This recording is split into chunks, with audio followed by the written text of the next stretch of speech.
الحمد لله رب العالمين والعاقبة للمتقين والصلاة والسلام على سيد الأنبياء والمرسلين وعلى آله وأصحابه الطيبين الطاهرين أما بعد فأعوذ بالله من الشيطان الرجيم بسم الله الرحمن الرحيم قل إن كنتم تحبون الله فاتبعوني يحببكم الله ويغفر لكم ذنوبكم والله غفور رحيم صدق الله العظيم.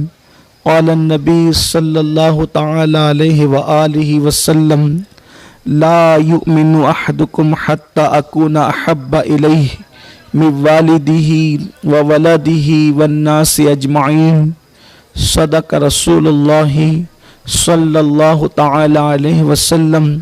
غوث اعظم بمنی بے سرو ساما مدد قبلہ دین مدد کعبہ ایمان مدد انتظار کرم تست منی عینی را اے خدا جو خدا بینو خدا دا مدد بگرداب بلا افتاد کشتی ضعیفان و شکستہ رات و پشتی بحق کے خواجہ عثمان ہارون مدد کن یا معین الدین چشتی مدد کن یا معین الدین چشتی مدد کن یا معین الدین چشتی. نہایتی عزت مآب کرم فرما ہمارے ذوی الاحترام علماء کرام حاضرین محفل پردہ نشین ماؤں اور بہنوں السلام علیکم ورحمۃ اللہ وبرکاتہ.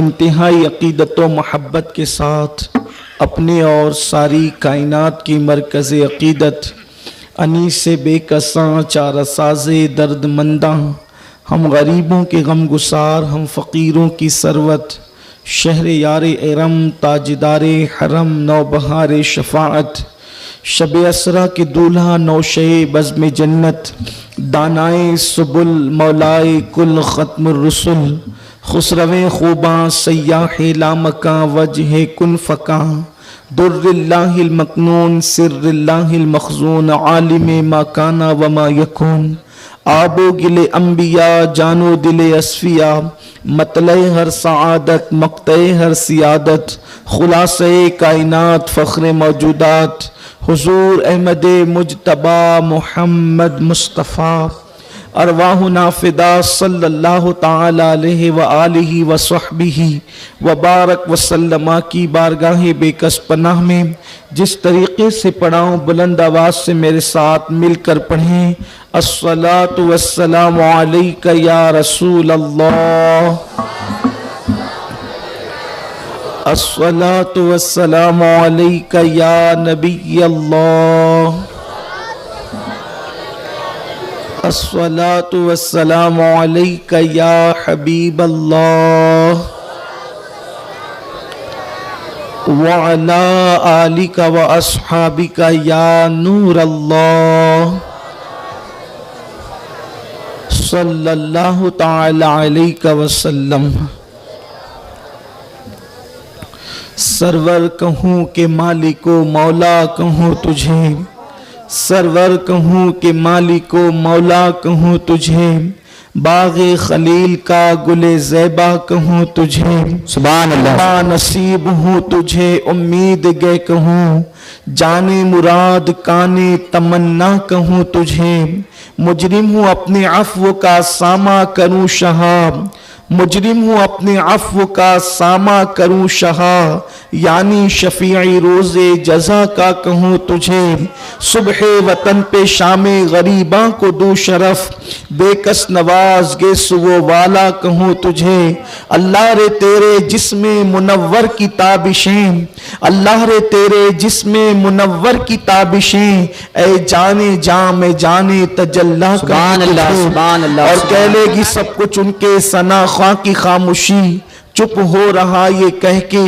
मैं क्या क्या कहूँ तुझे, लेकिन रज़ा ने खत्म सुखन इस पे कर दिया, खालिक का बंदा खल्क का आका। सुभान अल्लाह सुभान अल्लाह सुभान अल्लाह। आज की ये महफिल इस्लाह मुआशरा के हवाले से इनेकाद पजीर है और मुझसे पेशतर मौलाना मौसूफ जो खिताब फरमा रहे थे, शायद मेरे आने से उन्होंने जल्दी अपना खिताब ख़त्म कर दिया है और वो गुफ्तगू जितनी मैंने चंद जुमले सुने तो वो शायद इश्क़ रसूल सल्लल्लाहु अलैहि वसल्लम पर कुछ गुफ्तगू कर रहे थे।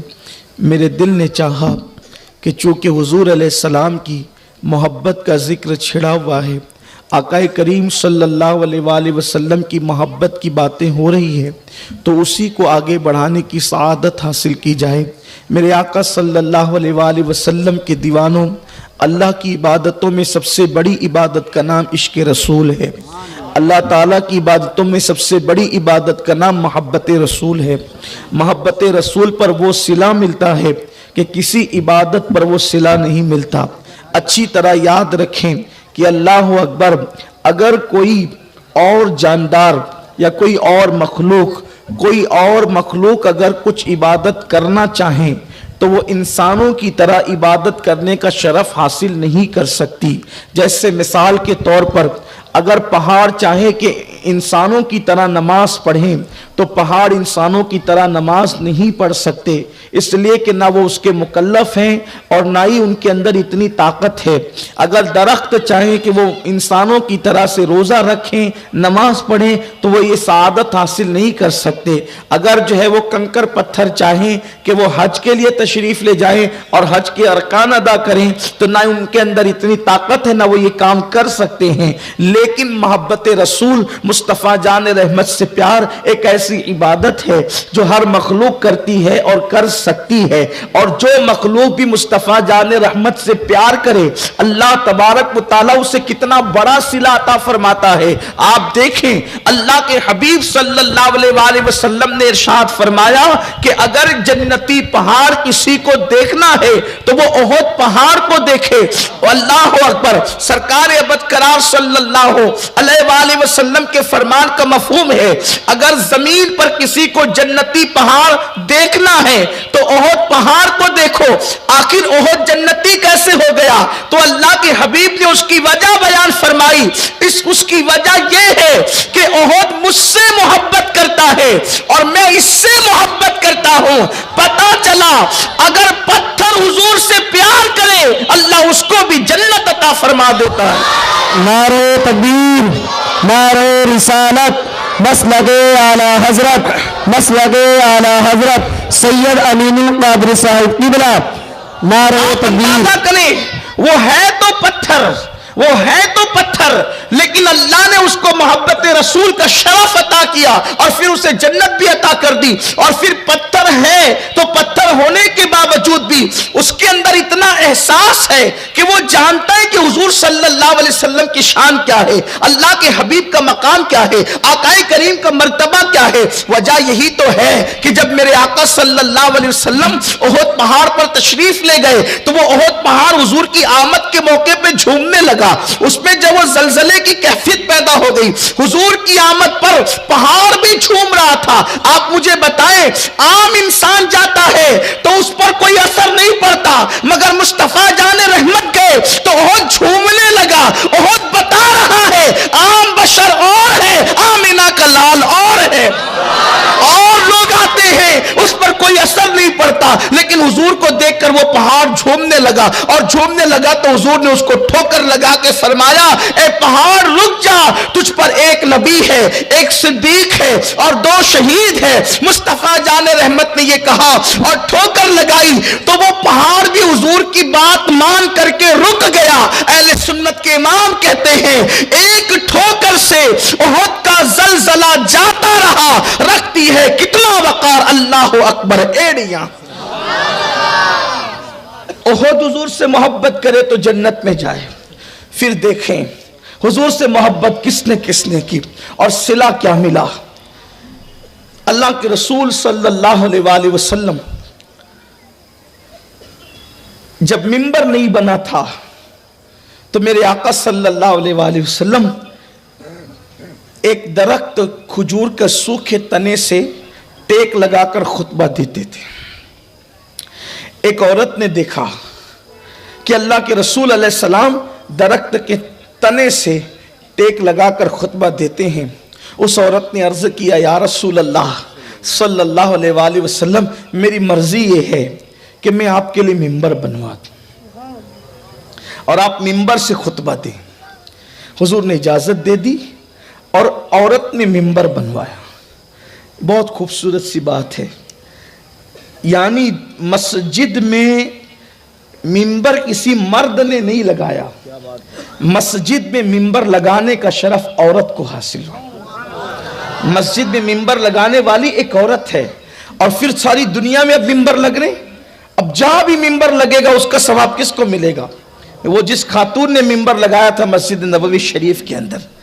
اس سے پتا چلا کہ عورت نیکی میں کبھی بھی مرد سے پیچھے نہیں رہی, بلکہ ہمیشہ عورتیں مردوں سے آگے ہی رہی. اگر خواتین یہاں بھی موجود ہے تو میں ان کی توجہ چاہتا ہوں. دیکھو, ایمان لانے میں عورت آگے. سب سے پہلے کوئی مرد ایمان نہیں لایا. سب سے پہلے مطلقاً جو ہم تقسیم کرتے ہیں وہ اپنی جگہ ہے کہ مردوں میں صدیق اکبر, بچوں میں مولائے کائنات, غلاموں میں زید بن حارثہ, عورتوں میں ام المومنین خدیجۃ الکبریٰ. یہ ہمارے پاس ترتیب ہے.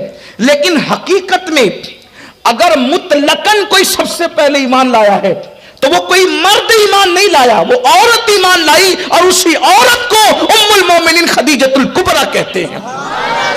عورت پیچھے نہیں ہے, عورت ہر جگہ آگے ہے.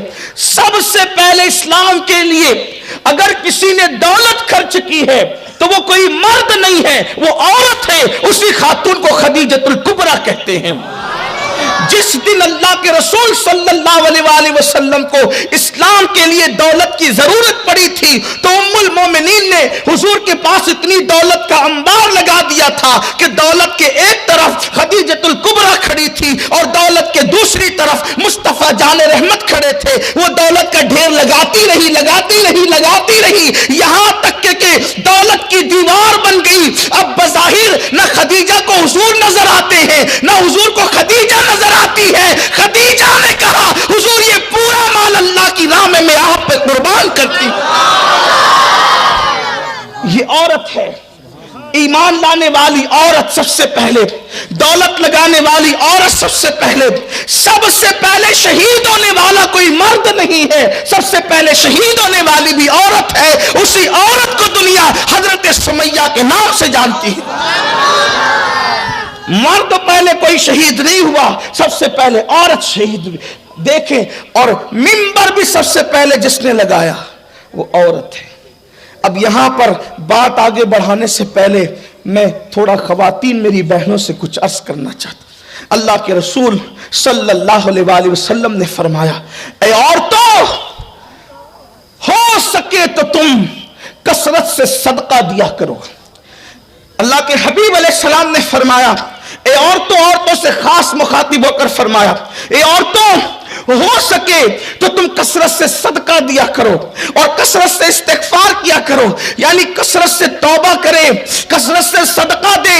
اللہ کے حبیب صلی اللہ علیہ وآلہ وسلم فرماتے ہیں کہ میں نے جہنم میں سب سے زیادہ اگر کسی کی تعداد دیکھی ہے تو عورتوں کی تعداد دیکھی ہے. اللہ اکبر. یعنی جہنم میں سب سے زیادہ عورتیں داخل کی جائے گی, جہنم میں سب سے زیادہ عورتیں جائے گی. کہاں تو عورت کا مقام یہ, عورت کا مرتبہ یہ کہ عورت سب سے پہلے ایمان لائے, سب سے پہلے اللہ کی راہ میں عورت خرچ کرے, سب سے پہلے جو ہے اللہ اکبر عورت شہادت کا مقام حاصل کرے. لیکن وہیں پر یہ بھی کہہ دیا گیا, اے عورتوں, جہنم میں سب سے زیادہ شب معراج میں نے عورتوں کی تعداد دیکھی ہے. اس کی وجہ کیا ہے؟ اللہ اکبر. میرے آقا صلی اللہ علیہ وآلہ وسلم کی کنیزوں سے میں عرض کرنا چاہتا ہوں, ایک وقت تھا عورتیں وہ تھی اللہ اللہ جب ان کی رات रातें मुसल्ले पर गुजरा करती थी।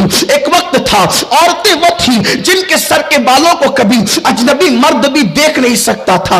एक वक्त था औरतें वो थी जो पर्दे की पाबंद थी। एक वक्त था औरतें वो थी जो अपने घरों में अपने बच्चों को नमाजी बनाया करती थी। एक वक्त था औरतें वो थी जब कभी बच्चे घर से बाहर निकलते तो माँ बच्चे को खर्च देते वक्त कहती, बेटा अगर तुझे जो है वो 9 पैसे अपनी जात में खर्च करना है तो 1 पैसा तुझे किसी फकीर को देकर अल्लाह की राह में खर्च करना है। माँ अपने बच्चों की तरबियत करती थी, माँ अपने बच्चों को दीन सिखाती थी, माँ अपने बच्चों को मजहब सिखाती थी, माँ अपने बच्चों को इश्क मुस्तफा सिखाती थी, माँ अपने बच्चों को मोहब्बत रसूल सिखाती थी। और अल्लाह अकबर, गोया के मुस्लिम औरतों की गोद में मुसलमानों के वो जियाले पलते थे कि अल्लाह अकबर, औरत तो घर की जीनत थी, घर में बैठती थी, मगर उनकी गोद में पलने वाला कभी सलाहुद्दीन अय्यूबी की शक्ल में फातिह बैतुल मक़दिस बनता था, कभी तारिक बिन ज़ियाद बनता था। अल्लाह अकबर, मेरे आका सल्लल्लाहु अलैहि वसल्लम की कनीज़ें इस कदर शान वाली थी कि कौमों में इनकलाब पैदा हो करने वाले बच्चे इन्हीं माओं की गोद से परवरिश पाते थे। लेकिन आज औरतों का हाल ये हो गया, औरतें मेकअप के नाम पर अल्लाह के नबी की नाफरमानी कर रही है, औरतें बेपर्दगी का शिकार है, औरतें बारीक और पतले लिबास पहन रही है। औरतों का हाल ये है कि अल्लाह अकबर, गाना सुनने में तो वक्त जाता है लेकिन अल्लाह की इबादत के लिए वक्त नहीं है, सीरियलों के लिए टाइम है, तिलावत कुरान के लिए टाइम नहीं है। औरतों को मस्ती मजाक और रत जगहों में नाचने और गाने का वक्त तो मिल जाता है लेकिन अल्लाह अकबर, रब तबारक व तआला की बारगाह में सर झुकाने का वक्त नहीं मिलता। सुन लो, दुनिया की रंगरेलियां हमेशा के लिए नहीं है, दुनिया के ये बहारें हमेशा के लिए नहीं है, दुनिया की ये नगमगी हमेशा के लिए नहीं है। रूह का रिश्ता जिस दिन जिस्म से टूट जाएगा उस दिन तुम कुछ नहीं कर सकोगे, ना नेकी कर सकते हो ना गुनाह कर सकते हो। अच्छी तरह याद रखो, इंसान जो करेगा आखिरत में वही पाएगा। ऐ खातूने जन्नत की कनीजों, सुन लो, मेरे आका मुस्तफा जाने रहमत सल्लल्लाहु अलैहि वसल्लम ने इरशाद फरमाया, अल्लाह अकबर, कि मैंने जहन्नम में कुछ औरतों को ऐसे देखा जो नंगी औंधे मुंह जहन्नम की खूंटियों से लटकी हुई थी। मैंने पूछा, जिब्रील ये कौन औरतें हैं? जिब्रील अमीन ने अर्ज की, या रसूल अल्लाह सल्लल्लाहु अलैहि वसल्लम, ये आपकी उम्मत की वो औरतें हैं जो कपड़े पहनने के बाद भी नंगी रहती थी। जब मेरे आका ने सहाबा से कहा कि जिब्रील ने मुझसे कहा कि जहन्नम में औंधे मुंह लटकने वाली ये औरतें नंगे बदन जहन्नम की आग में इसलिए लटकी हुई है कि ये कपड़े पहनकर भी नंगी रहती थी। सहाबा को हैरत हुई, आका कोई कपड़े पहन के नंगा कैसे रह सकता है? तो मेरे करीम आका अलैहिस्सलाम ने फरमाया, यानी वो इतने पतले पतले और बारीक लिबास पहनती थी कि लिबास पहनने के बाद भी उनका जिस्म नजर आता था। औरत इतना पतला दुपट्टा पहने कि उसके सर की स्याही यानी उसके बालों का कालापन नजर आए, ऐसा दुपट्टा पहनना हराम है औरत के लिए। औरत के लिए पाबंदी ये है। बात औरतों की निकली है तो इस कर रहा हूं, अभी मैंने अपने उन्वान को शायद शुरू भी नहीं किया। आपकी तवज्जो मेरी तरफ, शायद मैं बहुत दिनों के बाद 40 गांव हाजिर हुआ हूं। मसरूफियतें आपकी दुआओं से बढ़ गई है। कई बार अहबाब ने मुझे मदऊ किया लेकिन नहीं आ सका, लेकिन मूसा कादरी सरकार का करम हुआ और आज आप एक साथ बैठकर मोहब्बत रसूल का जो है वो जिक्र कर रहे हैं। लेकिन तवज्जो करें, थोड़ी देर दिल और कान लगाकर गुफ्तगू सुने। अब कोई उठक बैठक ना करे। इंतजामिया से गुजारिश है कि जो जहां बैठ गए छोड़ दें, अब कुछ कोई इंतजाम ना करे, वो भी बैठ जाए। इसलिए कि कहीं ऐसा होता है कि पब्लिक तो सुन लेती है, वॉलंटियर बेचारे सुन नहीं पाते और वो महरूम रह जाते। मेरी उनसे गुजारिश है अब जो जहां है वहीं पे बैठ जाए, इसलिए कि महबूब का जिक्र छिड़ गया है, आका का जिक्र छिड़ गया है। तो सब लोग तन मन धन से लगकर दिल को कान बनाकर, दिल को भी कान बनाकर हुजूर का जिक्र सुने। इसलिए कि अल्लाह के हबीब सल्लल्लाहु अलैहि वसल्लम का जिक्र वो है जिसको सुनने के बाद मुरादें पूरी होती। जब हुजूर का जिक्र सुनो, दिल में जो भी मुराद लेकर सुनोगे तो इंशाअल्लाह वो मुराद पूरी होगी। सुभान अल्लाह। बदबख्त नेक बख्त बन जाती जिक्र की बरकत से। बदल जाती जिक्र की बरकत से, मुसीबतें टल जाती जिक्र की बरकत से, इसलिए कि ये नाम कोई काम बिगड़ने नहीं देता, बिगड़ी भी बना देता है। सब नाम मोहम्मद। सुभान अल्लाह। नारे तकबीर, नारे रिसालत, हुजूर निगरान सुने दावत इस्लामी। यही नाम है कि यूनुस अलैहिस्सलाम ने मछली के पेट में लिया तो अल्लाह ने यूनुस को मछली के पेट से निजात अता फरमा दी। यही वो नाम है कि जो नाम नूह ने कश्ती में लिया तो अल्लाह ने कश्ती को किनारा अता कर दिया। यही वो नाम है जब जनाब मूसा ने दरिया में लिया तो अल्लाह ने दरिया में रास्ते पैदा कर दिए। यही वो नाम है आदम अलैहिस्सलाम ने दुआ के वक्त लिया तो अल्लाह ने 200 साल के बाद हजरत आदम की दुआ को कबूल फरमा लिया। सुभान अल्लाह, सुभान आंखों का तारा नामे मोहम्मद, दिल का उजाला नामे मोहम्मद, रखो लहब में जिस्ता अजीजो पढ़कर सुनाना नामे मोहम्मद। पूछेगा मौला लाया है क्या क्या, मैं ये कहूंगा नामे मोहम्मद। पढ़ती दुरूद दौड़ेगी हूरे, पढ़ती दुरूद दौड़ेगी हूरे, लाशा जो लेगा नामे मोहम्मद। आंखों में आके दिल में समाकर रंगत रचा जा नामे मोहम्मद, और अपने जमीले रज़वी के दिल में आजा समा जा नामे मोहम्मद। सुभान अल्लाह, सुभान अल्लाह, या रसूल अल्लाह। ये नाम की बड़ी बरकतें हैं। ये नाम जबान पे बाद में आता है, पहले अल्लाह मग़फ़िरत फरमा देता। सुभान अल्लाह, सुभान अल्लाह। इसलिए कि इस नाम की बड़ी बरकत, कहने वालों ने कहा 1000 बार बिशोयम दहन ज़मुश्क गुलाब हुनूज नाम तू गुफ्तन कमाल बेअदबीस्त, कि या रसूल अल्लाह अगर हजारों बार मैं अपना मुंह मुश्क और गुलाब से धुल लूं और एक मर्तबा नाम मोहम्मद लूं तो मेरा मुंह नाम मोहम्मद लेने के काबिल नहीं हो सकता। यह है नाम मोहम्मद की शान। तो हुजूर का जिक्र सुने ध्यान से, तवज्जो से सुन। उनका जिक्र फरिश्ते भी अदब से करते हैं, उनका जिक्र मलाइका भी अदब से कर। जहां उनका जिक्र होता है वह इतनी तादाद में फरिश्ते उतरते हैं कि जमीन और आसमान के दरमियान का पूरा खला फरिश्तों के वजूद से भर जाता है। सुभान अल्लाह, सुभान। हमारी आंखें देखें या ना देखें, जिक्र मुस्तफा की बड़ी शान है। अर्ज कर रहा था कि अल्लाह के रसूल सल्लल्लाहु अलैहि वसल्लम ने फरमाया कि कपड़े पहनकर नंगी रहने का मतलब यह है कि इतने बारीक और पतले लिबास पहनती होगी कि कपड़े पहनकर भी जिस्म नजर आता। औरत अगर ऐसा दुपट्टा पहने जिससे उसके बाल की सियाही नजर आती है तो ऐसा दुपट्टा औरत के लिए हराम है। अगर ऐसा पतला दुपट्टा पहने कि बाल की कालिक और सियाही नजर आए तो यह हराम है। जो दुपट्टे ही नहीं ओढ़ती उनका अंजाम क्या हो? जो औरतें दुपट्टे ही नहीं ओढ़ती उनका अंजाम क्या होगा? और जिनके घर की औरतें नहीं दुपट्टे ओढ़ती और मर्द उसको दुपट्टा ओढ़ने के लिए नहीं कहते, सालन में नमक ज्यादा हो तो मारते हैं, सालन में नमक ज्यादा हो तो गालियां देते हैं, सालन में नमक ज्यादा हो तो तलाक की धमकी देते, बाज बदबख्त तो तलाक तक दे देते हैं।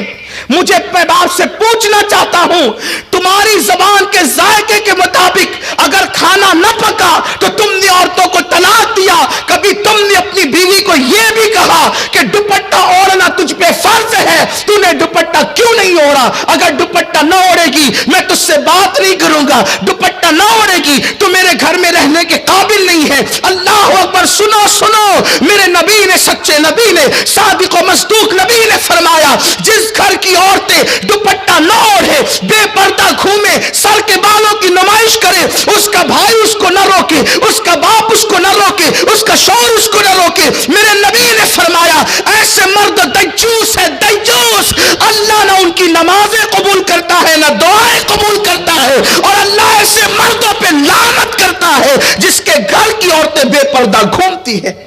मुझे बताओ, मुझे बताओ, जिन मर्दों पे कुदरत लानत करे, जिन मर्दों पे कुदरत लानत, वो इज्जत के साथ रह सकेंगे? और औरत दुपट्टा ना ओढ़े तो उसके घर के मर्दों पे लानत पड़ती है, और जब उसकी वजह से मर्दों पे लानत पड़ती है, अगर वो मना न करे तो, उसको न रोके तो उन औरतों का खुद का अंजाम क्या होगा? उन औरतों का खुद का अंजाम क्या होगा? عورتیں ہیں اتنی نازک, انہیں صنف نازک کہا جاتا. اگر عورتوں کو ڈانٹ دو, ڈانٹ پڑ جائے نا عورتوں کو تو ڈانٹنے سے رونے لگتی ہے. میں سوچتا ہوں میری بہنیں کتنی کمزور ہے, کتنی نادان ہے.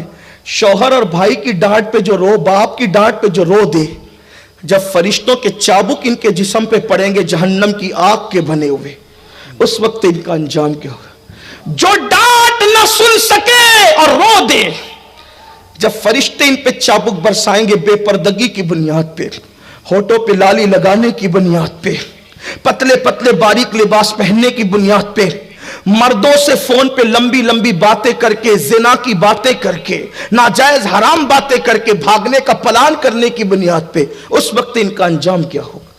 بڑی معذرت کے ساتھ, مجھے کوئی شوق نہیں ہے ان عنوانات پہ تقریر کرنے کا, لیکن نشتر جو لگاتا ہے وہ دشمن نہیں ہوتا. قوم کا درد بے چین کرتا ہے کہ حق بول دیا جائے, ورنہ لوگ کہتے ہیں آپ ہماری بیٹیوں کے بھاگنے کا تذکرہ مائک پہ کیوں کرتے ہیں؟ میں نے کہا نادان, اگر بھاگی نہ ہوتی تو میں ذکر کیوں کرتا؟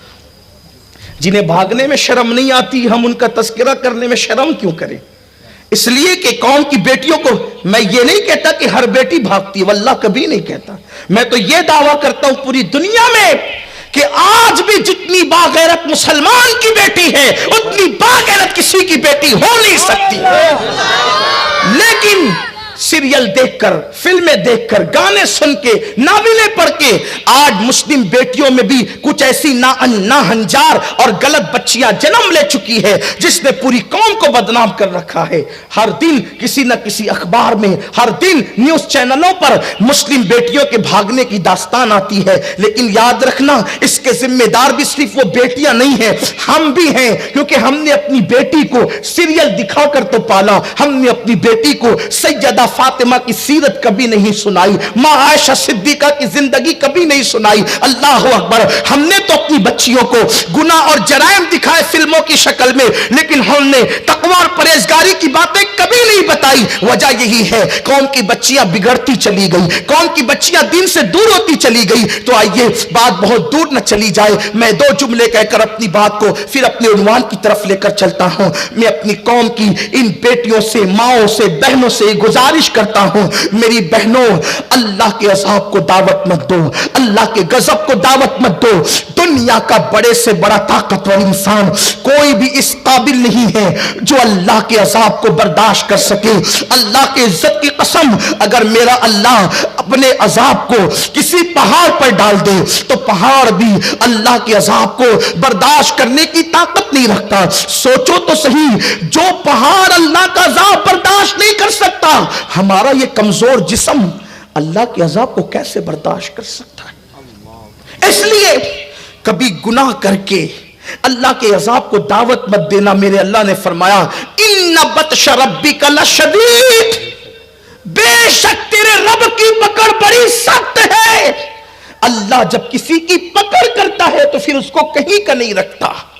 جوانی میں گناہ کرنا بہت اچھا لگتا ہے, جوانی میں گناہ کرنے میں بہت مزہ آتا ہے, جوانی میں رنگریلی اور گل چھلے اڑانے کے اندر انسان اپنے آپ میں بہت بھاری اپنے آپ کو محسوس کرتا ہے. مگر سن لو, قدرت تمہیں اور ہمیں سب کو دیکھ رہی ہے. میرے اللہ کا اعلان ہے, ہوا معکم اینما کنتم, تم جہاں کہیں ہو اللہ تمہارے ساتھ ہے.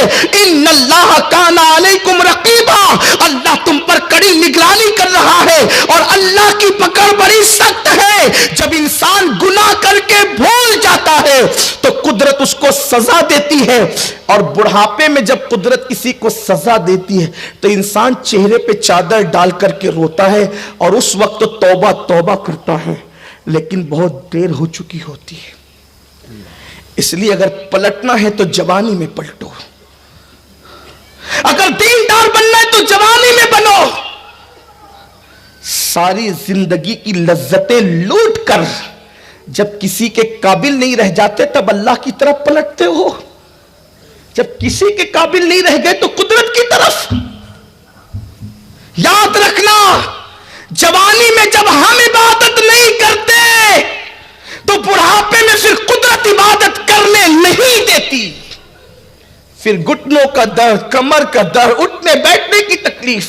مگر ہاں, جن لوگوں نے جوانی میں عبادت کی اور بڑھاپے میں بیمار ہو گئے، گھٹنے میں تکلیف ہر آدمی کو ہو سکتی ہے، بڑھاپے کی وجہ سے کمر میں تکلیف ہر آدمی کو ہو سکتی ہے، بیماری ہر آدمی کو ہو سکتی ہے، تو ایسے موقع پر جو شخص جوانی میں عبادت کرتا تھا لیکن جب بوڑھا ہو جاتا ہے اور عبادت کے قابل نہیں رہ جاتا، بہت کم سے کم عبادت کرتا ہے اور اس کی عبادت کم کم اللہ کی بارگاہ میں پہنچتی ہے، تو اللہ علم عالم الغیب والشہادہ ہے، وہ غیب کا جاننے والا ہے، وہ اپنے فرشتوں سے پھر بھی پوچھتا ہے، فرشتوں بتاؤ یہ بندہ تو بہت پہلے عبادت کرتا تھا، ابھی اس کی عبادتیں کم کیوں ہو گئی؟ وہ فرشتے کہتے مولا تو بہتر جانتا ہے، یہ پہلے جوان تھا، طاقتور تھا، قوت والا تھا، مولا اب یہ بوڑھا ہو گیا ہے، کمزوری کی وجہ سے کر نہیں پاتا، تو اللہ فرماتا ہے مجھے اپنی عزت کی قسم، یہ جوانی میں کثرت سے کرتا تھا اور بڑھاپا میں نے دیا ہے، کمزوری کی وجہ سے کر نہیں پا رہا ہے یا کم کر رہا ہے، فرشتوں گواہ رہنا یہ کتنی ہی کم کرے اب اس کو کم کا ثواب نہیں دیا جائے گا، جوانی میں جتنی زیادہ کرتا تھا ہم اس کا ثواب اس کو عطا کریں گے۔ میرے پیارے آقا صلی اللہ علیہ وسلم کے دیوانوں، اس لیے اللہ کی عبادت کی طرف آؤ، سوڑو سدرو پلٹو۔ تو عرض کرنے چلا تھا کہ اس خاتون نے عرض کی بارگاہ رسالت میں، یا رسول اللہ میں ممبر بنانا چاہتی ہوں اور چاہتی ہوں کہ آپ ممبر پر جلوگر ہوں۔ سرکار نے ان کو اجازت دی۔ اس سے پتہ چلا کہ سب سے پہلا ممبر بارگاہ رسال جو ہے وہ مسجد کے اندر ایک عورت نے لگا، ممبر لگ گیا۔ اب یہ بھی ایک بات آپ کو بتاؤں آگے بڑھنے سے پہلے، حضور ممبر پر تیسرے زینے پہ بیٹھتے تھے۔ کون سے زینے پہ؟ تیسرے۔ لیکن جب حضور کا وصال ہو گیا اور صدیق اکبر دوسرے پہ بیٹھتے تھے، بیچ والے پہ۔ صدیق اکبر کا وصال ہو گیا تو فاروق اعظم پہلے پہ بیٹھتے تھے۔ جب ان کی بھی شہادت ہو گئی تو عثمان غنی پھر تیسرے پہ بیٹھنے لگے۔ کسی نے حضرت عثمان غنی سے پوچھا، دیکھو یہ صحابہ کا مسلک ہے، یہ مسلک صحابہ ہے، یہ صحابہ کی فکر ہے۔ حضرت عثمان غنی سے پوچھا، اے عثمان، حضور تیسرے پہ بیٹھتے تھے، صدیق اکبر دوسرے پہ بیٹھتے تھے، فاروق اعظم پہلے پہ، آپ پھر تیسرے پہ بیٹھتے ہیں، وجہ کیا ہے؟ قربان عثمان غنی کہتے ہیں صدیق اکبر دوسرے پہ اس لیے بیٹھتے تھے، ہائے ہائے، صدیق اکبر دوسرے پہ بیٹھتے تھے، صدیق اکبر دوسرے پہ بیٹھتے، فاروق اعظم پہلے پہ بیٹھتے تھے۔ میں تیسرے پہ کیوں بیٹھا؟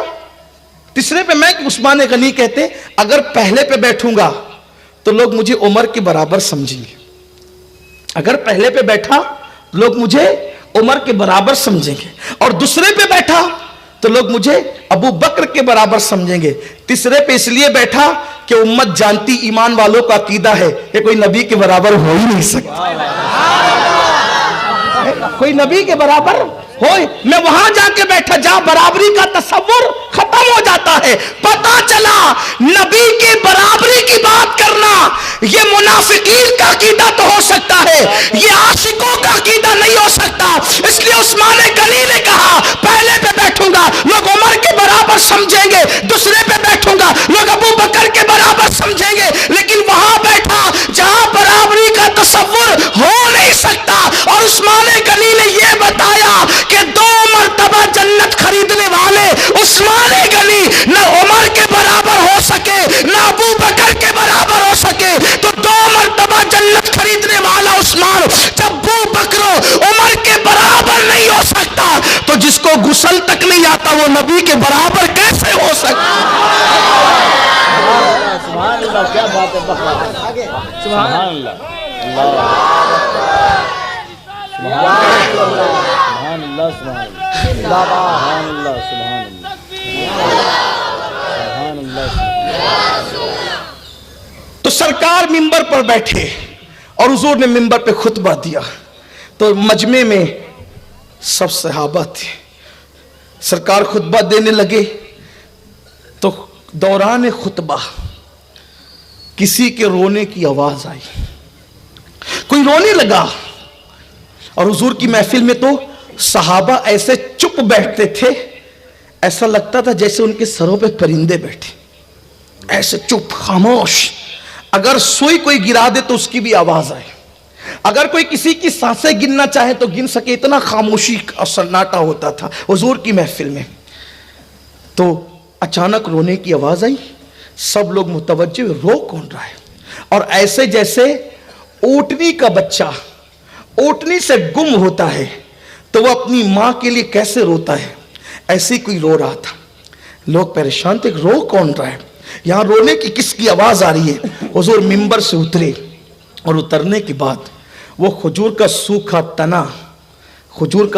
तना जिससे टेक लगा के हुजूर खुतबा देते थे, हुजूर ने उसको सीने से चिमटाया, जैसे माँ किसी बच्चे को सीने से लगा करके चिमटाती है ना, रोते बच्चे को। और जब बच्चा ज्यादा रो लेता है ना, जब बच्चा ज्यादा रो लेता है तो कैसे वो सिसकियां ले लेकर चुप होता है, वैसे ही वो खजूर का तना रो रहा था और हुजूर उसको तसल्लियां दे रहे थे और वो सिसकियां लेके चुप हो रहा था। खैर से ये रिवायत सियाह सित्ता में मौजूद है, और सियाह सित्ता में भी वो किताब जो पहले नंबर की किताब है उसमें मौजूद। हुजूर ने उसको तसल्ली दी और उसने सिसकियां लेते हुए चुप हुआ। फिर हुजूर ने उससे बातें की, हुजूर ने उससे, कैसा नबी अपना नबी है जो सिर्फ इंसानों की बोलियां नहीं, परिंदों की बोलियां भी, सिर्फ परिंदों की बोलियां नहीं, कंकरियों की बोलियां भी, सिर्फ कंकरियों की बोलियां नहीं, दरख्तों की बोलियां भी, खजूर के सूखे तने की बोलियां भी मेरे नबी समझते हैं। अरे ये तो बोलियों की बात है, वो तो खामोशी की आवाज भी समझते हैं। जो कह सका न लब से मिली वो मुराद भी, मेरे सुकूत पर भी शहा की नजर गई। आप कहेंगे हुजूर खामोशी भी सुनते हैं, इस पर क्या दलील हदीस है? आपको सुनाऊं वो रिवायत कि हुजूर खामोशी भी सुनते हैं। हुजूर बोलो कोई खामोशी सुन सकता है, लेकिन मेरे नबी खामोशी भी सुनते हैं।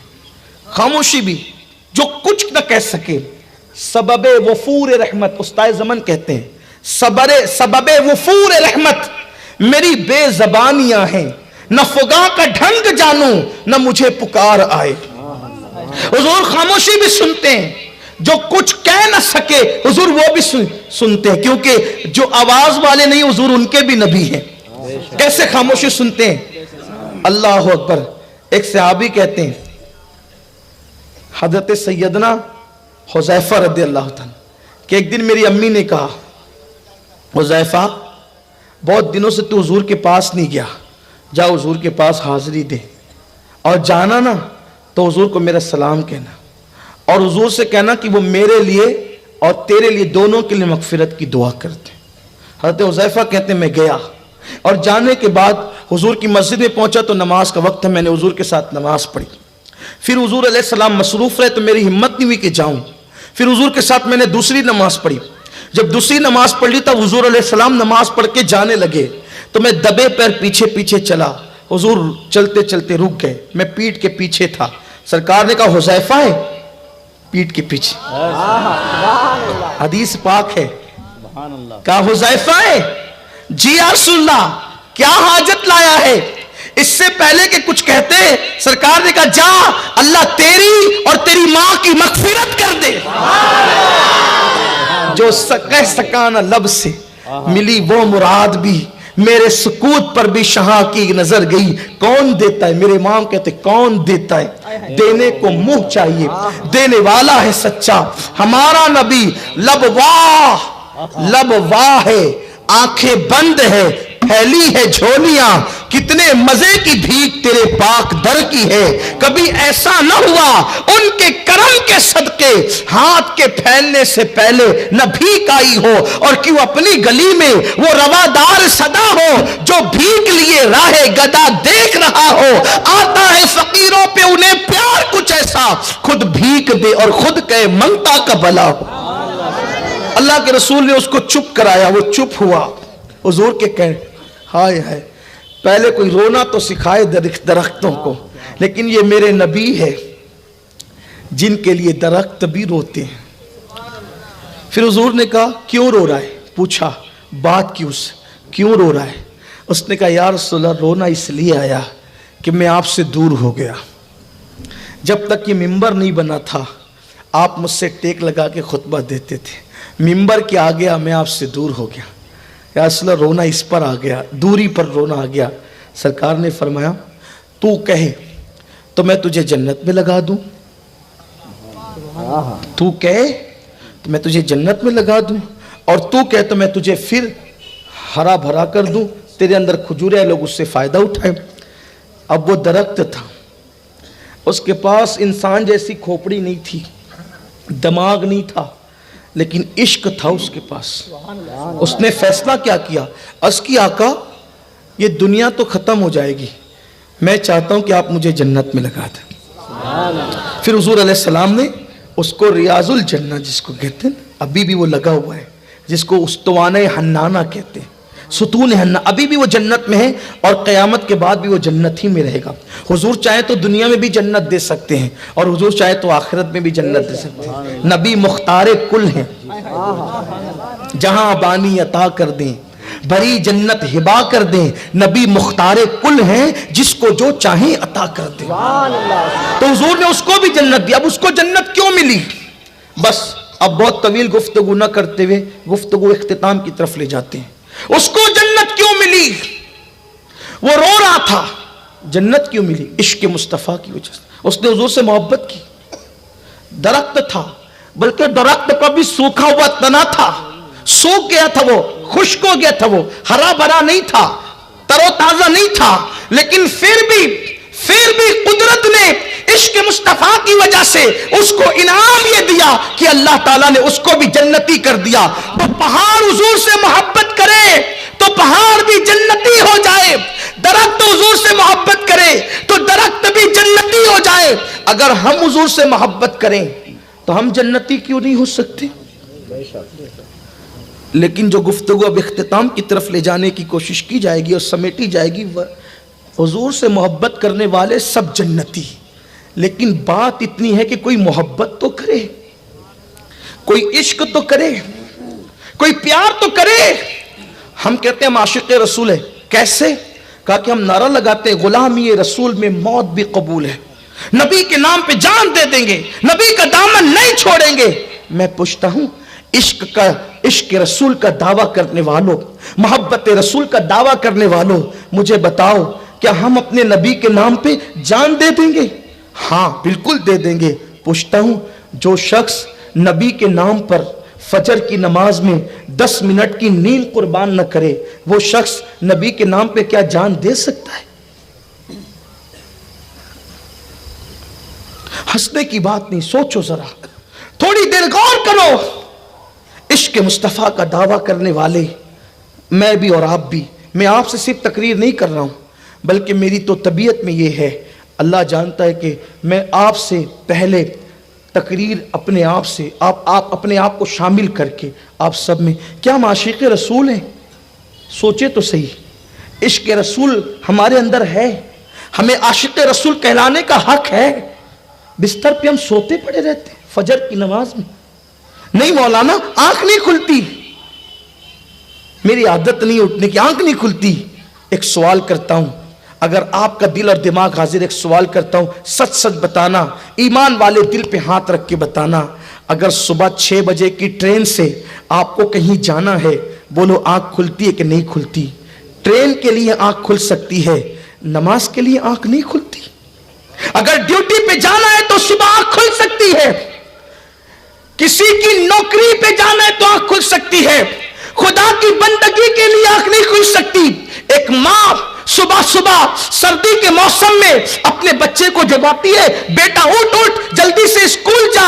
अल्लाह अकबर। मुझे बताओ, तुम अपने बच्चों को सुबह स्कूल के लिए तो जगाते हो, क्या तुम अपने बच्चों को सुबह नमाज के लिए भी जगाते हो? और सुनो, बच्चा स्कूल नहीं पढ़ेगा, जाहिल रहेगा तो दुनिया में तरक्की नहीं करेगा, दुनिया में नाकाम होगा। और बच्चा नमाज नहीं पढ़ेगा तो दुनिया में भी नाकाम होगा और कब्र में भी नाकाम होगा और मैदान महशर में भी नाकाम होगा। कितने अफसोस की बात है, कितने ताज्जुब की बात है।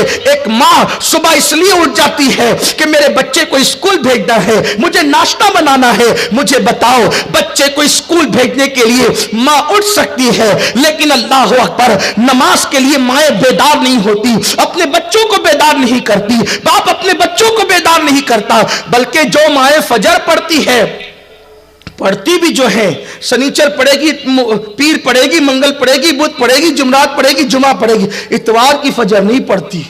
क्यों? आज छुट्टी है बच्चे के स्कूल की। इसका मतलब तुम फजर के लिए ना उठे थे, तुम तो उठे थे स्कूल के लिए, और तुमने उठ गए इसलिए फजर पढ़ ली। अगर तुमने नमाज को पहला दर्जा दिया होता तो तुम इतवार को भी फजर पढ़ते। जो कौम स्कूल से ज्यादा नमाज को अहमियत न दे, फिर उस कौम को मुल्क से निकाला न जाएगा। उस कौम को अजनबी बनाया न जाएगा, उस कौम को जलाया न जाएगा, उस कौम को मिटाया न जाएगा, उस कौम को तबाह व बर्बाद न किया जाएगा। जो कौम अल्लाह की इबादत को स्कूल से ज्यादा अहमियत नहीं देती, वो कौम अहमियत के काबिल कैसे हो सकती है? मुसलमानों, एक वक्त वो था, हम वो थे वो कि अल्लाह अकबर, हमने बड़े से बड़ा नुकसान उठाया मगर हमने कभी नमाज को तर्क नहीं किया। जानते हैं सैयदना खालिद इब्ने वलीद रज़ी अल्लाह तआला अन्हु जब मुसलमान होने के लिए आए और उन्होंने मुस्तफा जान रहमत सल्लल्लाहु अलैहि वसल्लम के कदमों पे गिर के अर्ज किया कि या रसूल अल्लाह, खालिद मुसलमान होना चाहता है, और खालिद बिन वलीद मुसलमान हो गए। तो किसी ने पूछा था, खालिद ये बताओ कि तुम तो जंग ओहद के अंदर मुसलमानों का बड़ा नुकसान कर चुके हो, लेकिन आज तुम मुसलमान होने के लिए आए हो, तो खालिद तुम मुसलमान क्यों हो रहे हो? तो खालिद बिन वलीद ने कहा था, बहुत सारी वजूहात में से एक वजह यह है कि जब ओहद के मैदान में मुसलमानों के कदम उखड़ गए थे, सब मुसलमान एक दूसरे से बिखर गए थे, कोई किसी का पुरसाने हाल न था, तो उस वक्त नमाज का वक्त आया। नमाज का जब वक्त आया, एक आवाज आई, मुसलमानों जो जहां है वहीं पे खड़े रहकर नमाज पढ़ लो। तो हमने सोचा था अब मुसलमान हाथ बांध लेंगे, जब मुसलमान हाथ बांधेंगे तो अब इनके हाथों में तलवार न होगी, हम इनको काट देंगे, इनको तय तय कर देंगे, इनको बर्बाद कर देंगे। खालिद कहते हैं, जैसे ही कोई शख्स नमाजी पे तलवार उठाता, इससे पहले कि वो नमाजी को कत्ल करता, गैबी तलवार आकर के उस बदबख्त की गर्दन उड़ा देती। हमने ये मंजर आंखों से देखा और फिर हमने फैसला किया कि जो कौम इतनी मुसीबत में भी अल्लाह की इबादत को नहीं छोड़ती, वो कौम कभी नाकाम नहीं हो सकती। इसलिए हम भी कलमा पढ़ के मुसलमान हो गए। ये नमाज थी जिसने काफिरों को ईमान की दौलत अता की, और आज मुसलमान नमाज से कोसों दूर, मस्जिदें वीरान है। फज्र की नमाज में बहुत सारे इलाकों में हालात ही पैदा हो जाते हैं कि अल्लाह अकबर, इमाम को इंतजार करना पड़ता है, दो चार नमाजी आ जाए तो मैं जमात करूं। ये हालत पैदा हो गई है। सोचो मुसलमानों, सोचो, जब हम बिस्तरों में पड़े रहकर मस्जिदों को वीरान करते होंगे, उस वक्त अल्लाह के रसूल के दिल पे क्या गुजरती होगी। जिस नबी ने सर्दी की लंबी लंबी रातों में हमारे लिए मगफिरत की दुआएं की, जिस नबी ने पत्थर खाकर हमारी मगफिरत की दुआएं की, जिस नबी ने पेट पे पत्थर बांधकर अल्लाह का दीन हमारे घर तक पहुंचा। ये जो 40 गांव तक दीन आया है, छोटे छोटे देहातों तक दीन आया है, हिंदुस्तान तक दीन आया, इतनी आसानी से दीन आ गया? चांद के टुकड़े हुए, सूरज पलट आया और दीन फैल गया, सारी दुनिया मुसलमान हो गई? नहीं नहीं, सूरज का पलटना हक है, चांद के टुकड़े होना हक है, लेकिन जो लोग सूरज के पलटने को देख के और चांद के टुकड़े को देखकर मुसलमान नहीं हुए, वो कौम मेरे नबी की मेहनतों से मुसलमान हुई। और हुजूर ने मेहनत कितनी की, थोड़ा हुजूर अलैहिस्सलाम की मेहनत का ख्याल तो करो। उम्मुल मोमिनीन हज़रत आयशा सिद्दीक़ा रज़ियल्लाहु ताला अन्हा व सलामुल्लाह अलैहा फरमाती हैं, अम्मा आयशा सिद्दीक़ा कहती है कि एक चांद दिखता और पूरा महीना खत्म हो जाता, अल्लाह के नबी के घर में चूल्हा नहीं जलता। फिर दूसरा चांद दिखता, वो भी खत्म हो जाता, फिर भी हुजूर के घर में चूल्हा नहीं जलता। फिर तीसरा चांद दिखता, वो भी खत्म हो जाता। 3 महीने तक कभी कभी ऐसा हुआ कि अल्लाह के नबी के घर में चूल्हा नहीं जला। हुजूर ने कभी 1 और कभी 2 पत्थर अपने पेट पे बांध लिए। किस लिए? सिर्फ इस उम्मत की खातिर, उम्मत तक ईमान पहुंचाने के लिए, कुरान पहुंचाने के लिए, इस्लाम पहुंचाने के लिए। और हमारा हाल ये है, एक दिन में हम 3 बार पेट भर के खाते हैं और अल्लाह रसूल की नाफरमानी करते हैं। सोचो हुजूर के दिल पे क्या गुजरती होगी जब कोई मुसलमान किसी लड़की के साथ जिना का प्लान करता होगा, हुजूर के दिल पे क्या गुजरती होगी। जब कोई नौजवान किसी लड़की पे बदनजरी करता होगा, उस वक्त अल्लाह के रसूल के दिल पे क्या गुजरती होगी। आज तो लड़कों का हाल ऐसा हो गया कि घर से निकलते तो चक्कर मकर इल्ला माशाअल्लाह। कुछ लड़के तो यूं कहते हैं कि जिस जवानी में अय्याशी ना हो वो जवानी कैसी। जवानी अय्याशी के लिए नहीं मिली, जवानी अल्लाह की इबादत के लिए मिली है। जवानी पबजी खेलने के लिए नहीं मिली, जवानी तस्बीह पढ़ने के लिए मिली। बहुत दिन तक जवानी न रहेगी मोबाइल पर गेम खेलकर अपना वक्त ज़ाय करने वालों, लड़कियों से नाजायज बातें करके अपनी जिंदगी को बर्बाद करने वालों।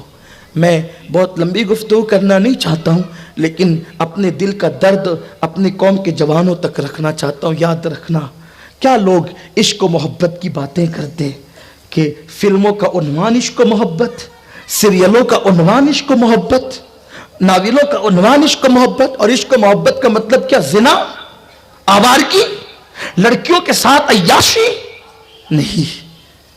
और याद रखना, जो भी इस रास्ते पर गया है नुकसान उठाया है उसने।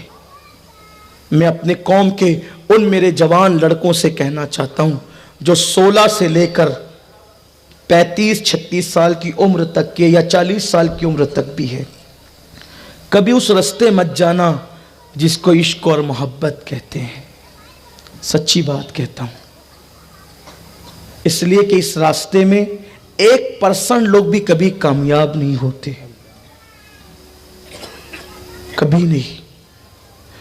भागकर शादियां करने वाली लड़कियां पूरी जिंदगी अपनी ससुराल में कभी एतमाद हासिल नहीं कर पाती, और भगाकर शादी करने वाला लड़का पूरी जिंदगी कभी माशरे के अंदर इज्जत हासिल नहीं करता। और उसका सबसे बड़ा नुकसान जो होता है, ध्यान से सुनना, अगर कोई इस चक्कर में हो, अल्लाह उसके दिल में ये बात उतार दे, ध्यान से सुनना, सबसे बड़ा नुकसान भगाकर शादी करने का या प्यार मोहब्बत से शादी करने का ये होता है कि हमने तो कर लिया, ठीक 15 से 18 साल के बाद जब हमारे बच्चे जवान होते हैं तो भाग और भगाकर शादी करने वाले माँ बाप के बच्चों से शरीफ घराने के लोग इसलिए शादी नहीं करते कि उसकी माँ ने भाग के शादी की थी, बेटी कहाँ से शरीफ होगी। उसके बाप ने भगाकर शादी की थी, बेटा कहां से शरीफ होगा। नतीजा यह होता है कि आपके चंद मिनट की लज्जत की वजह से आपके बच्चों का मुस्तकबिल तबाह हो जाता है, आपके बच्चों का मुस्तकबिल बर्बाद हो जाता है। आज 18 साल की, 19 साल की, 20 साल की उम्र में आप ये मत देखो कि मुझे क्या मिलना है, आप आज के बाद 20 साल के बाद देखो कि आपकी औलाद की रुसवाई कितनी होगी। आपका बेटा कहीं जाके बैठेगा तो लोग कंकियों से कहेंगे देखो वो फुला का बेटा है जिसके बाप ने भगा के शादी की थी, वो फलानी की बेटी जिसकी मां ने भाग के शादी की थी। सोचो तुम्हारे बच्चों का कसूर क्या होगा, लेकिन सारी जिंदगी वो घुट घुट करके मरेंगे। अल्लाह अकबर, वो जिएंगे भी तो घुट घुट के, मरेंगे भी तो घुट घुट के। इसलिए याद रखना। और फिर पसंद और मोहब्बत की शादियों में बहुत दिनों तक एतमाद नहीं रहता। मैं इससे पहले भी कई बार अपनी कौम के जवान भाइयों से बहनों से कह चुका हूं, जिसने तेरे लिए अपनी मां से गद्दारी की और अपने बाप से गद्दारी की मेरे भाई, तो उससे बेहतर कोई दिखेगा वो तेरे साथ भी गद्दारी करेगी। और जिस लड़की ने पसंद की शादी की उस बहन से कहता हूं या करना चाहती है, मानते नहीं है, मां मना रही है, जहर खा लेंगे, मर जाएंगे, करेंगे तो वही करेंगे। नहीं, बहुत नादानी की बात है।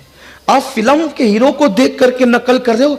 यार वो हीरो की तो 3 घंटे की पूरी जिंदगी है, वो पैदा भी होता है, जवान भी होता है और वो शादी भी कर लेता है 3 घंटे में।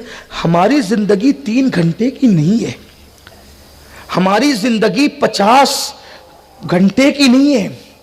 हमें तो बहुत जीना है, लोगों के सामने फैस करना है, लोगों के सामने रहना है। 3 घंटे की फिल्म को देखकर अपनी जिंदगी फिल्म की तरह मत समझो। 50 घंटे का वो हर हफ्ते का सीरियल देखकर وہ 50 گھنٹے کی زندگی اپنی مت سمجھو، ہماری پوری زندگی ہے، ہماری اپنی صبح ہے، ہماری اپنی شامیں، اپنی ہماری پرسنل لائف ہے، ہم جئیں گے، رہیں گے، لوگوں کے درمیان اٹھیں گے، بیٹھیں گے، اس لیے ان کو آئیڈیل مت بناؤ۔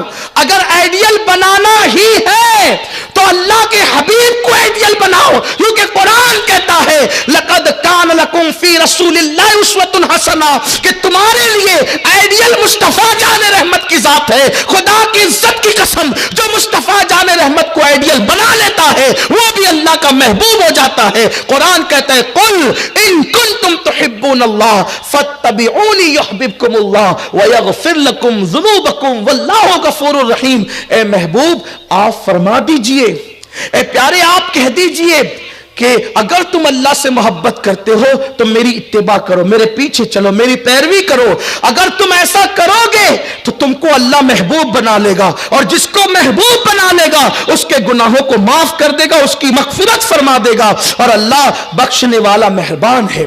تو قوم کی اپنی بہنوں سے، بیٹیوں سے کہتا ہوں یہ بڑا خطرناک نشہ ہے، اور ایک بات خاص طور پہ کہوں، اس کو بھی دھیان میں رکھیں۔ دیکھو کتنے بھی محنت کرو، کتنا بھی چکر چلاؤ، کتنی بھی مصیبت اٹھاؤ، شادی اسی سے ہونا ہے جو قسمت میں لکھی ہے، یہ خاص بات ہے۔ اس سے کبھی شادی نہیں ہو سکتی جو قسمت میں نہیں ہے، یہ اپنا ایمان ہے۔ جو تقدیر کو نہیں مانتا اس کو فرعون کہا گیا، فرعون ہے وہ۔ تقدیر پر ایمان لانا ضروری۔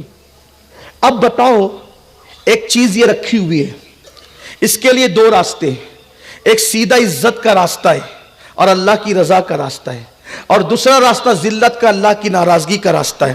ملنا وہی چیز ہے، کس راستے جانا چاہیے؟ بولو، عزت۔ ملنا تو وہی ہے نا، تقدیر میں جو لکھی ہے۔ آپ جانتے ہیں تقدیر سے زیادہ وقت سے پہلے نہ کسی کو ملا ہے نہ مل سکتا ہے۔ یہ جو بہت اٹھ پٹانگ حرکت کرتے ہیں نا نوجوان لڑکے اور لڑکیاں، جلدی کرو جلدی، ارے تیری تقدیر میں جب لکھا ہے اسی دن ہوگا۔ ہم نے تو ایسی بھی شادی ایک دیکھی ہے میں نے اپنے بچپنے میں، کہ ہم بارات میں گئے تھے اپنے گھر والوں کے ساتھ، اور وہاں پر جو ہے وہ دولہے کو صحرا پہنایا جا رہا تھا، دولہے کو صحرا پہنایا جا رہا تھا، اور اسی دولہے کو صحرا پہناتے ہوئے جو شخص بارات میں اپنے بچوں کے ساتھ آیا تھا، فیملی کے ساتھ، تو دلہن کی بہن اس کو پسند آ گئی، یعنی جو اپنی فیملی لے کر آیا تھا، تو اس نے کہا یار کیا یہ نہیں ہو سکتا کہ اس غریب کی ایک بیٹی کی شادی ہو رہی ہے تو دوسری کی بھی ہو جائے، اس کے لیے میرا بیٹا حاضر ہے، چلو ایک کی بجائے دونوں کو صحرا باندھ دو اور دونوں کی شادی کر دو۔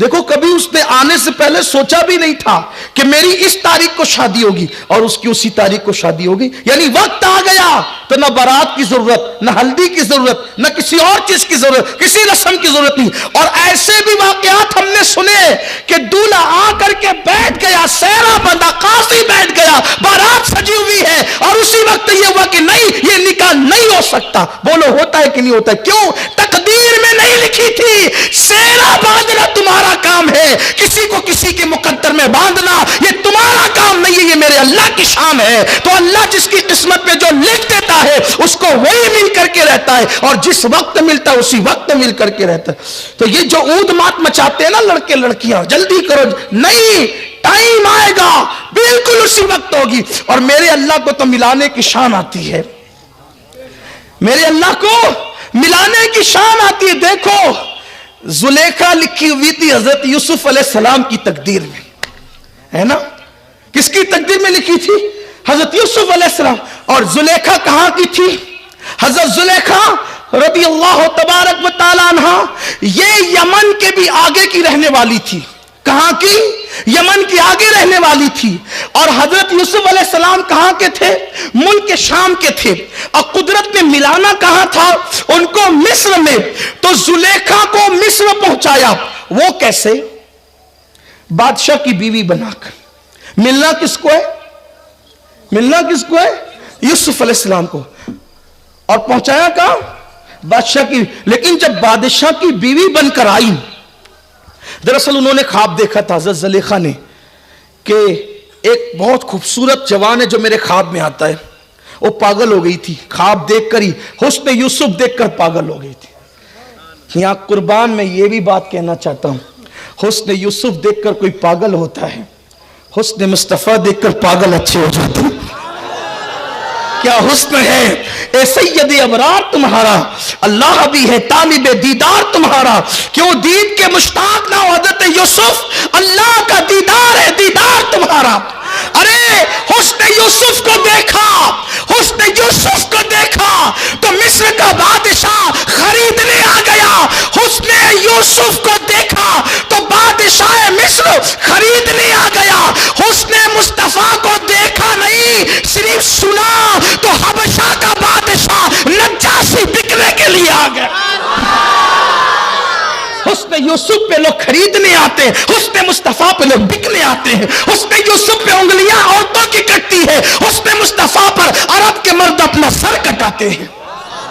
ہائے ہائے کیا حسن مصطفیٰ ہے۔ میرے امام کہتے وہ کمال حسن حضور ہے کہ گمان نقص جہاں نہیں، یہی پھول خار سے دور ہے، یہی شمع ہے کہ دھواں نہیں، کروں تیرے نام پہ جاں فدا، نہ بس ایک جاں دو جہاں فدا، دو جہاں سے بھی نہیں جی بھرا، کروں کیا کروڑوں جہاں نہیں، کروں کیا کروڑوں جہاں۔ حسن کھاتا ہے جس کے نمک کی قسم، وہ ملیح دلارا ہمارا نبی۔ حضرت زلیخا کو پہنچایا مصر میں دلہن بنا کر، انہوں نے خواب دیکھا تھا، پاگل ہو گئی، پاگل، اور ان کے ابا نے بہت علاج کرایا، حتیٰ کہ ان کے ہاتھ پیر باندھ کر کے کمرے میں ڈال دیا گیا، بالوں کو نوچتی تھی بہت خوبصورت، اس زمانے کی سب سے خوبصورت عورت کا نام زلیخا ہے۔ پھر ایک دن خواب دیکھا تو پوچھا کہ تو کون ہے؟ کہا میں مصر کا بادشاہ ہوں۔ پھر اچھی ہوگی، پھر اچھی ہوگی، کہا ابا وہ مصر کا بادشاہ ہے، بڑے بڑے بادشاہ نے پیغام دیے کسی کا قبول نہیں کیا، ان کے ابا بھی بادشاہ تھے، زلیخا کے ابا، کہا میں تو اپنی بیٹی مصر کے بادشاہ کے یہیں بھی آؤں گا۔ وہ آ گئی، لیکن آئی تو جیسے ہی گھونگھٹ اٹھا تو کہا یہ تو وہ نہیں ہے جس کو میں نے خواب میں دیکھا تھا، وہ بہت خوبصورت تھا، وہ تھوک نگلتا تھا تو تھوک جب وہ حلق کے اندر اترتا ہوا نظر آتا تھا۔ کہاں وہ، کہاں یہ؟ اب جیسے گھونگھٹ اٹھا اس کو دیکھا یہ وہ نہیں ہے، لیکن تھا وہ مصر کا بادشاہ۔ تو قدرت نے کیا کیا پتہ ہے؟ میرے اللہ کی شان دیکھو، جیسے ہی اس بادشاہ نے ہاتھ بڑھایا، اللہ نے زلیخا کو الگ کیا اور ایک جنی کو زلیخا کی ہم شکل بنا کر اس بادشاہ کے قریب کر دیا۔ تو میرے یوسف کے لیے ہے، اس لیے نکاح میں آنے کے بعد بھی تیری اس طرح حفاظت کریں گے۔ دیکھا دیکھا یہ شان ہے اللہ کی، اللہ کی لوگوں کو اللہ کی شانیں نہیں پتا لوگوں کو، اسی لیے لوگ بہت جلدی اللہ پہ ایمان لاؤ ایسے جیسے صحابہ کا ایمان تھا، اللہ پہ یقین کرو جیسے صحابہ کا یقین تھا، جیسے اولیاء کا یقین تھا۔ ہم کمزور ہو گئے اسی لیے بزدل ہو گئے، ہم ایمان میں کمزور ہو گئے اس لیے ہمارے یہاں جلدی سے جو ہم داما ڈول ہو جاتے۔ اللہ نے حضرت زلیخا کو الگ کیا، جنی بھیجی اور پھر وہ بادشاہ اسی کے ساتھ رہنے لگا۔ اچھا وہ رات کو آتی، اس کے ساتھ رات گزارتی، وہ چلی جاتی، دن کو زلیخا ہی رہتی محل میں۔ دن گزرتے گئے، ایک دن شور ہوا، غلام آیا، اتنا خوبصورت آیا، اس جیسا کوئی نہیں۔ بادشاہ نے زلیخا سے کہا، پیار بہت کرتا تھا لیکن اس کو نہیں پتا تھا رات کو کوئی اور ہی ہوتا ہے، یہاں تو دوریاں ہی دوریاں ہیں۔ زلیخا بہت خوبصورت کوئی غلام آیا ہے، ہم اس کو دیکھنے، اس کو خریدنے جا رہے ہیں، چاہتے ہیں تمہیں بھی ساتھ لے چلے۔ محبت جو تھی لے گیا، جیسے ہی دیکھا زلیخا نے بے ہوش ہو گئی، یہ تو وہی ہے، یہ تو وہی ہے جس کو میں نے خواب میں، بادشاہ کا بادشاہ جو دینا پڑے دے دے، اس کو خرید، یہ ہمارے گھر میں ایسے خرید، ہائے ہائے۔ اور پھر بادشاہ نے کہا کتنے میں؟ تو وہ جو لایا تھا حضرت یوسف کو، اس نے قیمت لگائی، یہ سب تولہ حضرت یوسف علیہ السلام کا وزن زیادہ تھا، حتیٰ کہ بادشاہ کا پورا خزانہ خالی ہو گیا، سب تول دیا۔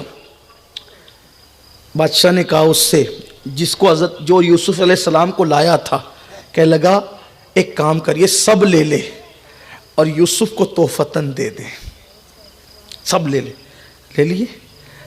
اب جب واپس گئے بادشاہ یوسف علیہ السلام کو لے کے، تو وزیر نے کہا بادشاہ سب دے کر یہ لڑکا خرید لایا ہے، اب نوکروں کو تنخواہ کیا دے گا، ملک کو کیسے چلائے گا؟ تو کہا پورا خزانہ، ارے کہا پورا خزانہ نکل گیا۔ کہا چلو دیکھیں، تو دیکھا تو جتنا خزانہ پہلے تھا اس سے زیادہ خزانہ موجود تھا۔ حضرت یوسف علیہ السلام کی برکت تھی۔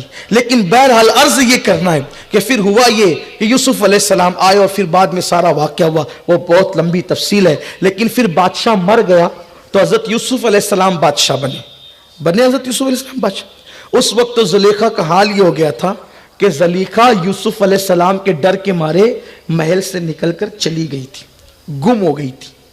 اور زلیخا کا حال یہ تھا کہ زلیخا مصر میں جو ہے وہ نابینا ہو کر لوگوں سے کبھی کبھی روٹیاں لے کر کے کھا لیتی تھی۔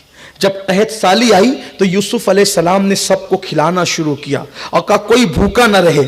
تو سپاہیوں نے کہا بادشاہ سے، حضرت یوسف علیہ السلام سے، سب آتے ہیں کھاتے ہیں، ایک بڑھیا ہے جو نابینا ہے اور اس کے چہرے پہ جھریاں پڑ گئی، چہرے پہ نقاب ڈالی رہتی ہے، وہ نہیں آتی کھانے۔ کہا کہ وہ کیوں نہیں آتی، بلا اس کو۔ جب لوگ گئے کہ چلو بادشاہ بلاتے، کہا تیرے بادشاہ سے کہنا خود آ، اگر کھلانا ہے تو خود آ۔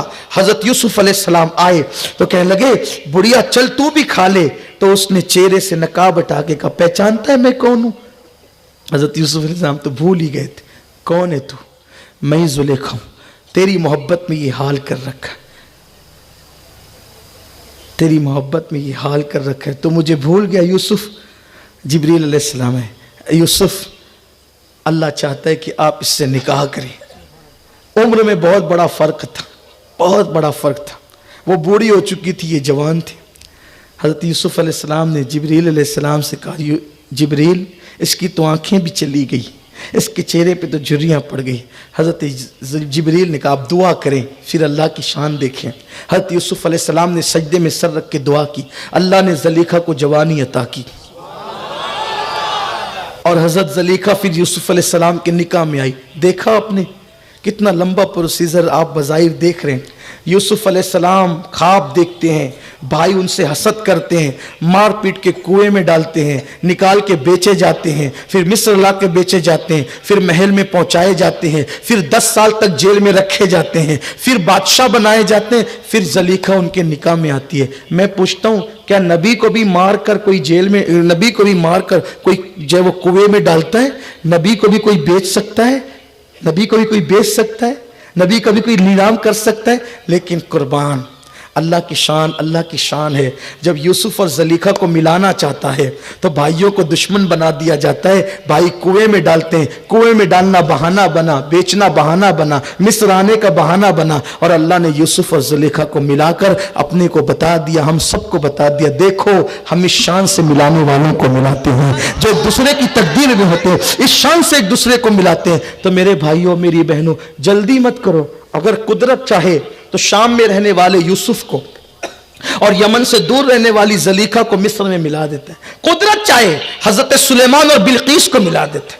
قدرت چاہے کہاں تبوک کی رہنے والی حضرت صفیہ تبوک میں، مصطفیٰ جان رحمت مدینے میں، مصطفیٰ جان رحمت تبوک جاتے ہیں، اور تبوک جانے کے بعد جناب صفیہ حضرت مصطفیٰ کریم کو ملتی ہے اور حضور علیہ السلام کے نکاح میں آتی ہے۔ کہاں پر رہنے والی؟ ایران میں رہنے والی شہر بانو اور مدینہ منورہ میں رہنے والے امام حسین، شہر بانو کے باپ دادا ایرانی، پارسی، آتش پرست، اور امام حسین کے نانا سید الانبیاء۔ اللہ اکبر! کیا کسی آتش پرست کی بیٹی نواز رسول کی بیوی بن سکتی ہے؟ اس کا کوئی تصور کر سکتا ہے؟ لیکن یہ اللہ کی شان ہے۔ مسلمان جاتے ہیں، جنگ کرتے ہیں، شہر بانو کنیز بن کر مسجد نبوی میں آتی ہے اور اس کے بعد ایمان لاتی ہے اور نبی کی بہو بن جاتی ہے، امام حسین کے نکاح میں آتی ہے۔ قدرت کو ملانے کے انداز آتے ہیں۔ اس لیے وقت سے پہلے کوشش مت کرو، ماں باپ کی مرضی پر نکاح کرو، والدین کی مرضی پر نکاح کرو، اس میں برکت ہوگی، رحمت ہوگی۔ اور جو بھاگ کر کریں گے ناکام ہوگے۔ لوگ پاگل ہو جاتے ہیں، नाकाम हो जाते, टेंशन में रहते, न पढ़ने के काबिल, न लिखने के काबिल, न कारोबार के काबिल, किसी काबिल नहीं रह जाते। रुसवाई रुसवाई रुसवाई। मैं अक्सर अपने भाइयों से कहता हूं, मेरे भाइयों, वो इश्क क्यों किया? वो इश्क क्यों किया? अगर लोगों में चर्चा और शोर हो जाए तो बदनाम हो जाओ, और अगर छुपा लिया तो जहर खा के मरो, फांसी लेके मरो, और अल्लाह अकबर ट्रेन के पटरी में जाकर मरो, कुएं में चला। ये दिन क्यों आए? अरे नादान, तूने किसी ऐसे अहरे गहरे से इश्क किया कि अगर लोगों को पता चल जाए तो गली में सर उठा के चलने के काबिल न रहे, और अगर तू छुपा ले तो फिर तुझे मरना ही पड़े, खुदकुशी करना पड़े। ऐसे से इश्क क्यों किया? उससे इश्क कर। अगर छुपा ले तो छुपाने वाला उवैस बनता है, और अगर बता दे तो बताने वाला बिलाल बनता है। आओ उनसे इश्क करें, आओ उनसे मोहब्बत करें जिनके इश्क में कभी नाकामी नहीं है, कामयाबी ही कामयाबी है। तो मेरे आका सल्लल्लाहु अलैहि वसल्लम के दीवानों, हमने इश्क का दावा बहुत किया है, लेकिन आओ हुजूर से इश्क भी करें। बस अब आखिरी बात करके बात मुकम्मल करूं। आशिक की पहचान क्या है? आशिक की पहचान क्या है? महबूब जो कह दे उस पर अमल करो। हम अमल नहीं करते और कहते आशिक है, आशिक है, आशिक है। सुनो सुनो, आशिकों को देखो पहचान क्या है। एक मर्तबा अल्लाह के रसूल ने मस्जिद नबवी में ऐलान किया, जब सरकार खिताब कर रहे थे, महफिल में लोग आते गए आते गए आते गए, बढ़ते गए, और लोग खड़े होते चले गए जगह नहीं होने की वजह से। अल्लाह के हबीब ने कहा, जो जहां पर जिस हालत में है वहीं पर बैठ जाए। जो जहां जिस हालत में वहीं पे बैठ गए। सब बैठ गए। जब महफिल खत्म हुई तो सैयदना फारूक आजम बाहर निकल के जाने लगे तो देखा कि रोड पर एक सहाबी बैठे हैं, उनके सर पे लकड़ी का गट्ठा है, और लकड़ी का गट्ठा लेकर रोड पे बैठे हुए। हजरत फारूक आजम ने कहा, तुझे क्या हुआ? रोड पे कर लकड़ी का गट्ठा लेकर बैठ गया। तो सहाबी ने कहा, उमर, मेरे नबी ने फरमाया, जो जहां जिस हालत में है वहीं पे बैठ जाए। तो उस वक्त मैं लकड़ी का गट्ठा लेकर रास्ते से जा रहा था, तो मैं यहां लकड़ी लेकर इसी हालत में था, यहीं बैठ गया।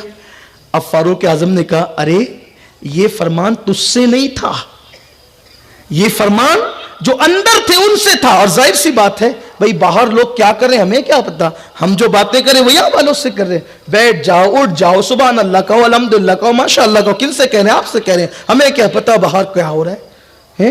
तो और उनसे हमें क्या खबर, और उनको हमसे क्या लेना, इसलिए कि वो महफिल ही में नहीं है। तो अगर मैं कहूं कहो सुभान अल्लाह, तो कहना किसने सुभान अल्लाह? बोल दो ना, जोर से बोल दो। हाँ, पीछे वाले भी बोल दो। मैंने कहा सुभान अल्लाह, तो किसने कहना है? आपने। वो जो बाहर जा रहा है उसने क्यों कहना है? वो कहेगा, बोले, वो है ही नहीं महफिल में। लेकिन कुर्बान आशिकों की तबीयत। फारूक आजम ने कहा, ये तुझसे नहीं था, जो मस्जिद के अंदर थे उनसे था। और जाहिर सी बात है, हुजूर का खिताब किससे था? कि जो जहां जिस हालत में वहीं बैठ जाओ। मस्जिद के अंदर वालों से था। और फारूक आजम ने कहा, अल्लाह के बंदे, ये खिताब तुझसे नहीं था, मस्जिद के अंदर वालों से था। उस सहाबी ने कहा, उमर, मैं भी जानता हूं कि ये खिताब मस्जिद के अंदर वालों से था, मगर मुझे इससे क्या लेना कि खिताब किससे था? मेरे महबूब की आवाज मेरे कानों में आ गई है। इश्क का तकाजा ये है कि जब महबूब का फरमान आ पहुंचे तो उस पर अमल ही करना चाहिए। यही बैठ गया। अब हुजूर का फरमान अपने कानों तक आ गया, नमाज मेरी आंखों की ठंडक है। कौन पढ़ेगा? हम ही को पढ़ना है। चेहरों पे दाढ़ियां रखो, हुजूर का फरमान आ गया, हमें चेहरों पे दाढ़ियां रखना है। गुनाह से बचो, झूठ से बचो, हराम से बचो, सूद से बचो, बदनजरी से बचो, बदनिगाही से बचो, माँ बाप की नाफरमानी से बचो, औरतों पे जुल्म करने से बचो, किसी की गीबत करने से बचो, किसी से हसद करने से बचो, किसी से बुग़्ज़ रखने से बचो, किसी से कीना रखने से बचो। दाढ़ियां हम लंबी कर लेते हैं लेकिन दिल साफ नहीं करते। मेरे आका अलैहिस्सलाम के फरमान का मफहूम है कि जिसके दिल में किसी मोमिन के लिए कीना है, अल्लाह उसकी नमाजें कबूल नहीं करता, उसकी नमाज, उसके सजदे और उसकी दुआएं उसके सर के ऊपर भी नहीं जाती। तो दिल भी साफ करो, कपड़े साफ करने के साथ साथ दिल भी साफ करो। अल्लाह हम सबको तौफीक अता फरमाए। और गुफ्तगू के दरमियान अगर कोई गलती हो गई हो اللہ اپنے حبیب مصطفیٰ جان رحمت صلی اللہ علیہ وآلہ وسلم کے صدقہ تو فعل معاف فرمائیں. استغفر اللہ ربی من کل ذنب واتوب الیہ. امید ہے آج سے ہم سب یہ ارادہ کریں گے کہ انشاءاللہ ہم 5 وقت کی نماز پابندی سے پڑھیں گے. وعدہ کریں تو بھی فرض ہے، نہ کریں تو بھی فرض ہے. کون کون پڑھے گا انشاءاللہ؟ اللہ تعالیٰ سب کو توفیق دے. السلام علیکم ورحمۃ اللہ وبرکاتہ. رسالت کے پروانوں، ہر سنیچر کو بعد نماز عشاء سنی دعوت اسلامی کے عالمی مرکز اسماعیل حبیب مسجد میں سنی اجتماع ہوتا ہے، تو آپ حضرات پابندی کے ساتھ اس میں شرکت فرمائیں. سنی دعوت اسلامی کی ویب سائٹ سنی دعوت اسلامی .net پر وزٹ کریں اور بہت ساری دینی معلومات حاصل کریں.